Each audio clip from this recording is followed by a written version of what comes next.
Welcome po natin ngayon ang lalaking minsan nang nasadlak sa likod ng rehas at sa kawalang pag-asa. Please welcome Emmanuel Elehinio. Magandang hapon po. Magandang hapon po, sir. Magandang hapon. Hello po. Sharon po. Upo po kayo. Malapit po sa akin ang pangalang Emmanuel dahil yan po ang pangatlong pangalan ng aking pangalawang iha. Ayan. Mang Emmanuel, nung kayo po ay nakulong for the second time, ito na po yung panghabang buhay na sentensya, no? Tapos po, iniwan pa ho kayo ng asawa nyo. Ilang taon na po kayo nakakulong nung nalaman yung iniwan kayo? Siguro mga 2 years na po, 3 years gano'n. 2 years, 3 years. Muntinlupa na. Ayun, sa loob ng Munte. Okay. Nung nalaman niyo pong naiwan kayo ng asawa niyo, naisip niyo po ba na wala ng pag-asa sa buhay? Or ano pong pakiramdam niyo? Parang ganun po. Dahil nga, nakulong ako sa kanya, dahil sa pagmamahal ko nga sa kanya. Dahil inaako ko po yung kasalanan niya. Hindi parang ganun gagawin niya. Ang parang, sakit, ano? Masakit. Parang nasisiraan ka po ng bait. Ang ganun po. Parang gusto mo nang mabunaw ang mundo. Pero I thank God. Magaling si Lord.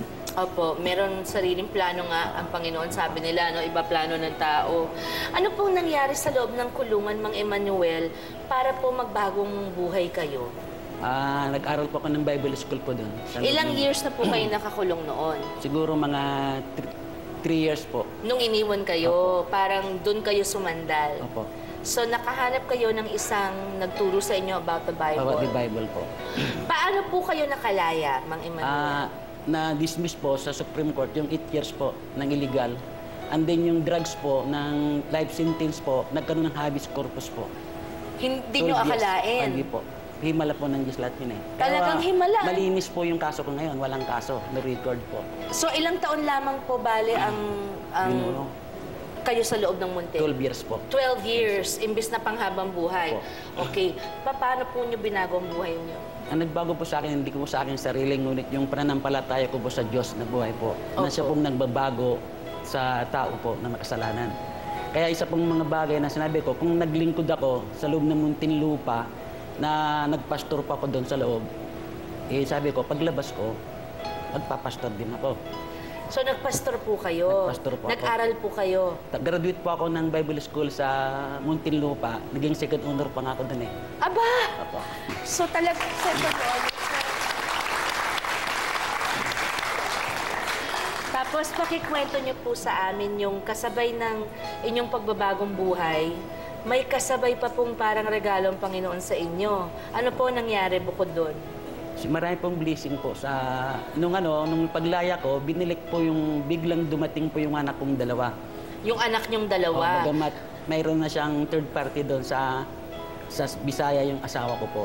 So, yung mga anak niyo po, hindi niyo po sila nakita ng 12 years? Dumadalaw sila noon, ngunit nung nagkaroon ng parabang yung pamilya, yung asawa ko ng iba, parang nawala yung dalaw po. Ayun. Parang So, nung almost, bumalik naman sila, permanente na sila dito sa Pampanga with you. Sa akin sa Pampanga, hanggang pumunta kayo ng Pangasinan po. Aba! Dahil mayroon akong mana doon na lupa ng tatay ko, kaya nagtayo po doon ng church ng Panginoon sa bahay ko. Yung minana nyo, pinangtayo nyo ng simbahan at saka tirahan nyo. Nakakatuwa naman. Eto po, ang isa pang napakagandang regalo ay bumalik daw ang asawa nyo Bumalik sa inyo. po. After how many years? After 1 week na, bumalik na yung mga anak ko doon. Within 1 week, dumating na rin po yung asawa ko. At magkahiwalay kayo po ng ilang taon? Almost 10 years. Almost 10 years. 9 years. Paano pong nangyaring siya po ay bumalik sa inyo?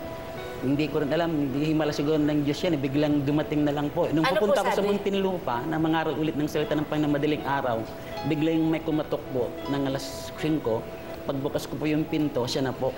Actually po, nandito po ang misis ni Mang Emmanuel. Ayan po siya. Hello po. Introduce niyo po siya. Ano pong pangalan niya? Siya po si Flora Cindy Ripol po. Pero ilihino na po ang kasasawa ko ng siya. Hello! Hello, Ma'am Cindy. Kumusta po? Mabuti po, ma'am. Ayan po. Naku, kumusta naman kayong dalawa sa bago ninyong buhay? Mabuti naman po, ma'am. Masaya na? Masaya na po. Marami na kaming apo, ma'am. Meron na nga yung mga apo, so meron ng tubo yung puhunan. Pero yung pong aking gustong tanongin, nung bumalik po siya, kumatok siya ng 5 o'clock. Pagbukas niyo po ng pinto, ano po sabi niyo? Welcome home? Welcome home po. Sabi niyo? Totoo? Hindi, pumunta po ako sa Muntinlupa pa. Pag uwi ko na po ng hapon, ng gabi, saka ako po okay. binilikan po siya. Sinabi ko, pinapatawad kita dahil mahal ko naman siya. Ano po ang pakiramdam, Ma'am Cindy, nung pagbalik niyo po sa kanya at ang una niyang sinabi, pinapatawad na kita? Kinabahan po ako, ma'am, nung magkita kami eye to eye. Kasi nga po nagawa ko po sa kanya. Pero nagpapasalamat naman ako na yun ang sinabi niya sa akin, na pinapatawad niya kami. At least, nabuo ulit ang aming pamilya. Napakaganda naman ang regalo ng Panginoon na yan. Maraming salamat po. Maraming salamat po. Salamat din po. At maraming salamat sa mga pagpayag na ma-share namin ang inyong storya dahil hindi po naman napakadali, ano. Pero patunay lamang po ito na hindi lang yung malaking milagro na gagawa ng Diyos sa ating buhay, kundi na ang isang ex-convict, wala naman kayong kasalanan to begin with. Pero meron ako mga kilalang ex-convict na talagang paglabas, iba na po talaga ang pagbabagong buhay. We have to help them then. Kasi paano naman makakapagsimulang muli kung di natin bibigyan ng pagkakataon, di po ba? Katulad ng mga pinipreacha nyo, baka makalaya, di ba? Kawawa naman. Susunod po, makakasama natin ang isang babaeng paulit-ulit nagmamahal sa kabila ng sakit at lungkot na lagi niya ring nararanasan. At uulit-ulitin natin ang kanyang mga kwentong pag-ibig sa pagbabalik ng Sharon kasama mo, kapatid. Salamat po. I didn't even ask forgiveness. Medyo mayabang pa ako nun, parang dapat yung pagbalik ko, okay na yun sa'yo. She allowed me to mourn with the life I left.